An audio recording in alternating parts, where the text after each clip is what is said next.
নমস্কার বন্ধুরা, আমি শান্তনা। আর আজকে আপনাদের সামনে নিয়ে চলে এসেছি অপরাজিতা ফুলের গাছ।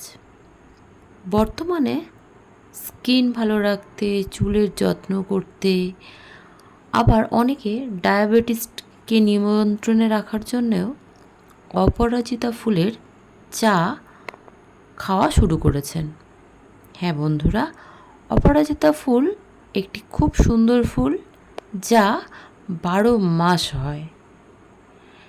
এই গাছটি লতানো প্রকৃতির হলেও আমরা বর্তমানে ছাদবাগানিরা খুব সুন্দরভাবে এই গাছটি কোনো সাপোর্ট ছাড়াই তৈরি করছি। কিভাবে? সেটা হলো বারে বারে পিঞ্চিং করে, অর্থাৎ ডগাগুলোকে আমরা বারে বারে কেটে দেব এবং যত এই গাছের ডালগুলো কাটাই ছাঁটাই করব, তত নূতন নূতন ছোট ছোট ডাল বার হবে, আর প্রত্যেকটি পাতার সঙ্গে একটি করে ফুল। এটাই এই গাছের বৈশিষ্ট্য। বন্ধুরা, যারা নিয়মিত ছাদ বাগান করেন, অনেকেই পছন্দের তালিকায় আছে এই অপরাজিতা ফুল বা নীলকণ্ঠ ফুল। এই ফুলটির এখন বিভিন্ন কালারের বেরিয়ে গেছে।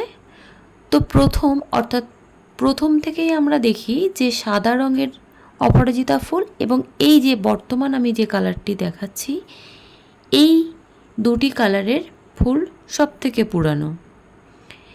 আমার এই ছোট্ট গাছটাতেই দেখুন কত পরিমাণে ফুল হয়ে আছে। বন্ধুরা, যদি আমরা কোনো সাপোর্ট দিয়ে এই গাছটাকে করি, অনেক সময় দেখা যায় এই গাছটি 1 বছর বাঁচার পরে মারা যায়।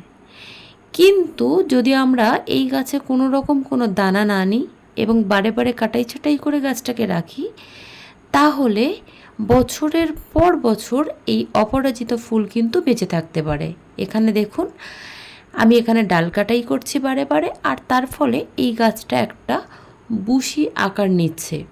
এর ফলে কি হবে, আমরা প্রচুর পরিমাণে ডাল যেমন পাবো, সেই ডালের সঙ্গে আমরা প্রচুর পরিমাণে ফুল পাবো। আর অপরদিকে কোনো সাপোর্টও এই গাছটির ক্ষেত্রে প্রয়োজন হবে না। এখন বর্ষাকাল, এই সময় গাছটা বা এই গাছ না, যে কোনো গাছই এই সময় খুব সুন্দরভাবে বেড়ে ওঠে। এই কারণে বর্ষাকাল হলো সঠিক সময়, যে সময়ে আপনি যে কোনো গাছ খুব সুন্দরভাবে তৈরি করে নিতে পারবেন। আর যেহেতু বললাম যে আমরা অনেকেই এই অপরাজিতা ফুলের চা খাওয়া শুরু করেছি, তাই আমরা যদি বাড়িতে খুব অর্গানিকভাবে একটি গাছ তৈরি করতে পারি, সেই গাছ থেকেই কিন্তু প্রচুর পরিমাণে ফুল আমরা সংগ্রহ করতে পারবো, এবং সেই ফুল আমরা শুকিয়ে নিয়ে চা হিসাবে ব্যবহার করতে পারবো। সেক্ষেত্রে আমাদের আর্থিকভাবেও কিছুটা সাশ্রয় হবে, সঙ্গে আমরা যে নিজেদের গাছের ফুলটা আমরা নিজেরা ব্যবহার করব, তার থেকে একটা মানসিক শান্তি পাবো। অবশ্যই কিভাবে কি সার দিয়ে এই গাছটাকে আমরা তৈরি করব, সেটাও আমরা নিজেরা বুঝে সুঝে নিয়ে ব্যবহার করতে পারবো। বন্ধুরা, আমি এই গাছটা যখন দানা থেকে তৈরি করেছিলাম, তো কেবলমাত্র শুধু মাটিতে বসিয়ে দিয়েছিলাম দানাগুলো একটা 2 ইঞ্চি টবের মধ্যে। পরবর্তীতে এই যে বর্তমান যে টবটা আছে, 8 ইঞ্চির টবে আমি এই গাছটিকে বসিয়েছি। এই মাটির সঙ্গে, অর্থাৎ এই 8 ইঞ্চি টবের মাটিতে পর্যাপ্ত পরিমাণে গোবর সার দেওয়া আছে। যেহেতু গাছটা নূতন, সেই কারণে এখনও এই গাছে অন্য কোনো খাবার আমি দিইনি। এর পরবর্তীতে আমি এই গাছে মাঝে মাঝে কম্পোস্ট সার ব্যবহার করতে পারি। সেক্ষেত্রে ভার্মি কম্পোস্ট, গোবর সার বা কিচেন কম্পোস্ট, যেটা যখন থাকবে তখন সেই সারটি ব্যবহার করা যাবে।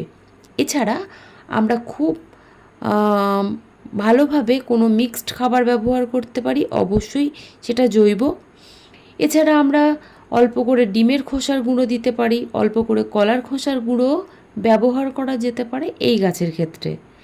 তাহলেই দেখবেন গাছটা খুব সুন্দর বসি হয়ে উঠবে এবং প্রচুর পরিমাণে ফুল পাওয়া যাবে।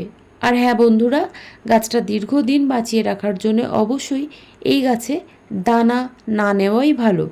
তাহলেই দেখবেন আপনার গাছটা বছরের পর বছর আপনার কাছে থাকবে, যেমন ঠিক তেমনভাবে প্রচুর পরিমাণে ফুল দিয়ে যাবে, আর প্রচুর পরিমাণে একটা সুন্দর গাছ তৈরি করে নিতে পারবেন নিজেদের ছোট্ট একটা টবের মধ্যে। তো বন্ধুরা, এই ছিল আজকে ছোট্ট একটি ভিডিওটি যারা শেষ পর্যন্ত দেখলেন তাদেরকে অসংখ্য ধন্যবাদ। সঙ্গে থাকুন, ভালো থাকুন এবং অবশ্যই সুস্থ থাকুন। নিজেদের খাবারটা নিজেরা তৈরি করে নিন, তাহলে দেখবেন আরও বেশি ভালো থাকবেন।